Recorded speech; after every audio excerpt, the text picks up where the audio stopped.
24 centuries ago, the oracle at Delphi declared one man the wisest person alive. And that man spent the rest of his life trying to prove the oracle wrong.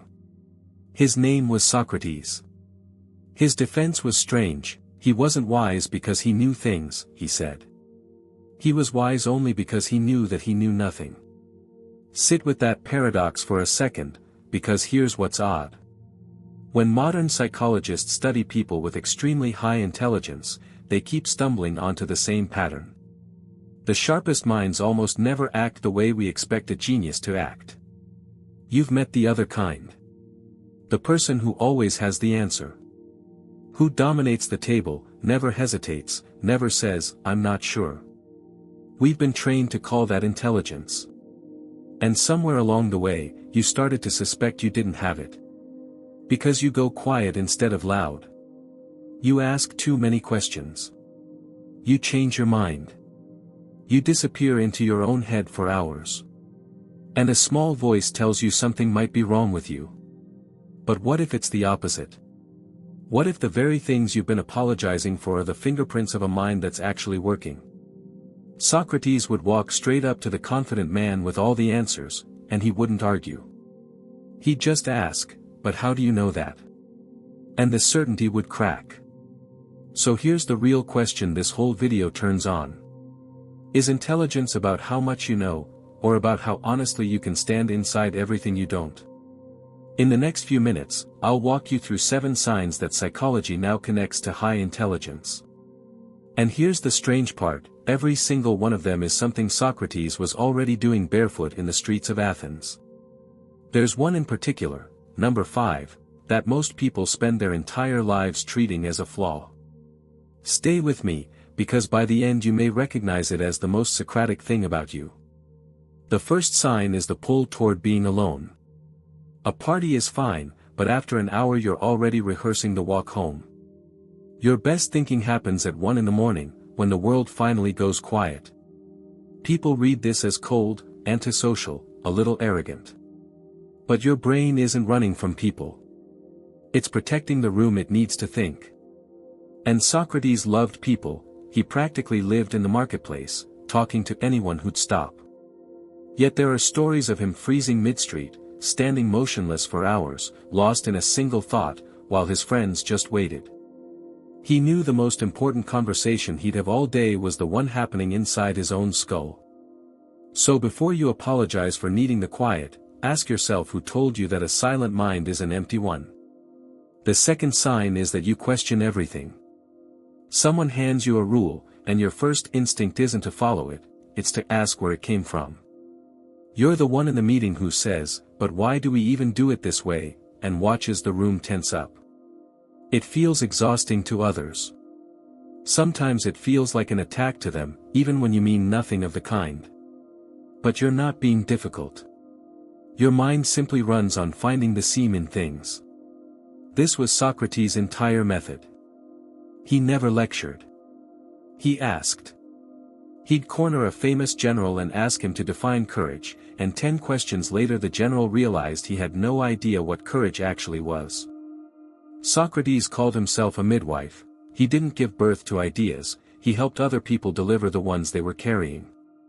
Which leaves you with an uncomfortable thought: when a question makes someone angry, is the question the problem? Or the certainty it just shattered? The third sign is that you talk to yourself. You mutter through a problem at your desk. You argue both sides of a decision out loud in the car, then catch yourself and feel like a lunatic. From the outside it looks unhinged. Inside, it's the opposite. It sharpens focus, it organizes thought, it pins down what's slippery. Socrates claimed he had an inner voice. He called it his daimonion, a private signal that would stop him cold before a mistake. He trusted that quiet inner conversation more than the roar of any crowd telling him what to think. So the next time you catch yourself talking to no one, maybe the real question is who you're actually listening to. The fourth sign is that you're comfortable saying 3 of the hardest words in any language: "I don't know." In a room full of people bluffing confidence, you're the one who admits the gap. You'd rather say, "I'm not sure," than perform an answer you don't have. And in a world that worships certainty, that can look like weakness, like you're not leadership material, like the loud, sure person should be in charge instead of you. But this is the whole Socratic paradox. The oracle didn't call him wisest because he had the answers. It called him wisest because he was the only man in Athens honest enough to admit he didn't.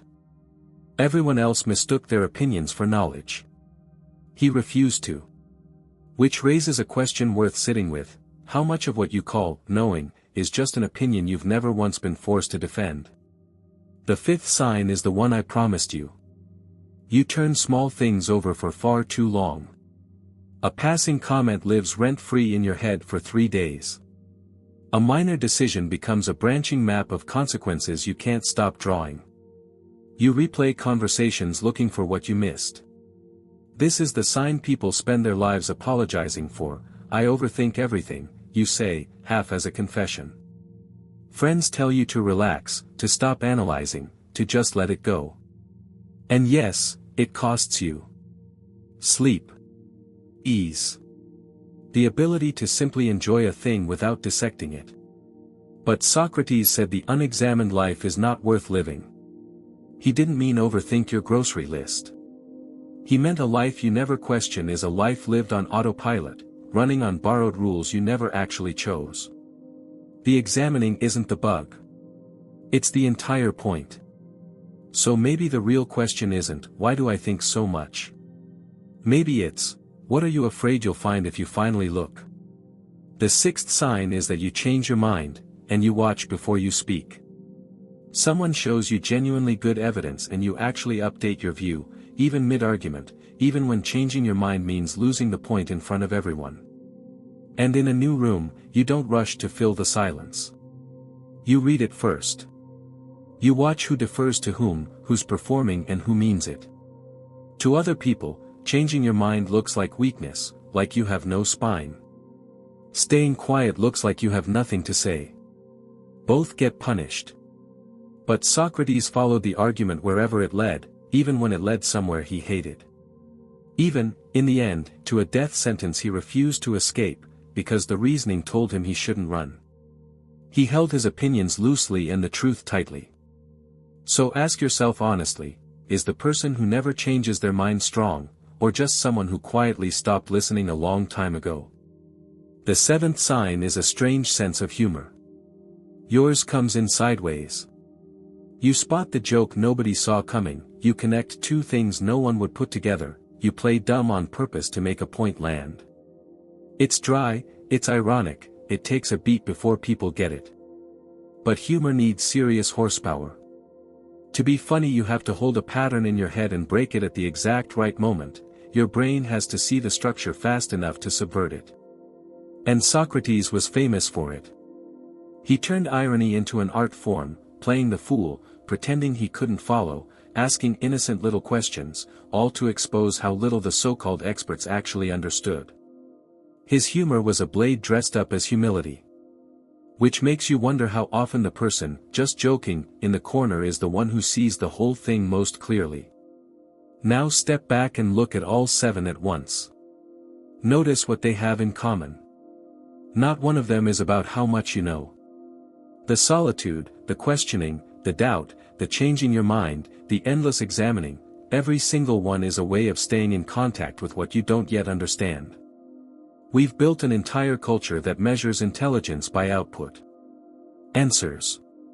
Credentials. Certainty. The speed of your reply.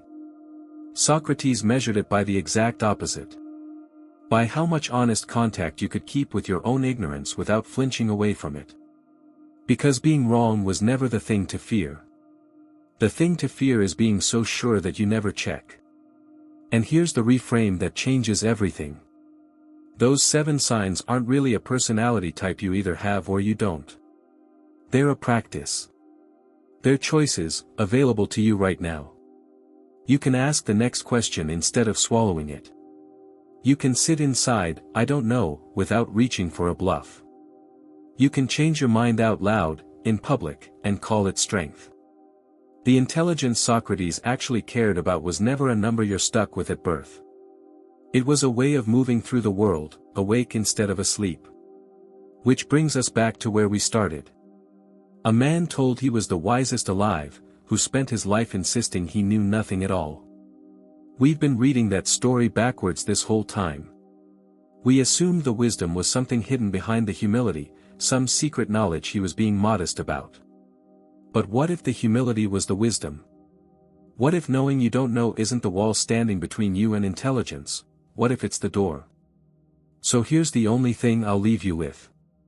The next time you're in a room where everyone seems so certain, so finished, so completely sure of themselves, and you feel that small, quiet pull to raise your hand and say wait, but how do we actually know that? Socrates would ask you just one question. What exactly are you waiting for?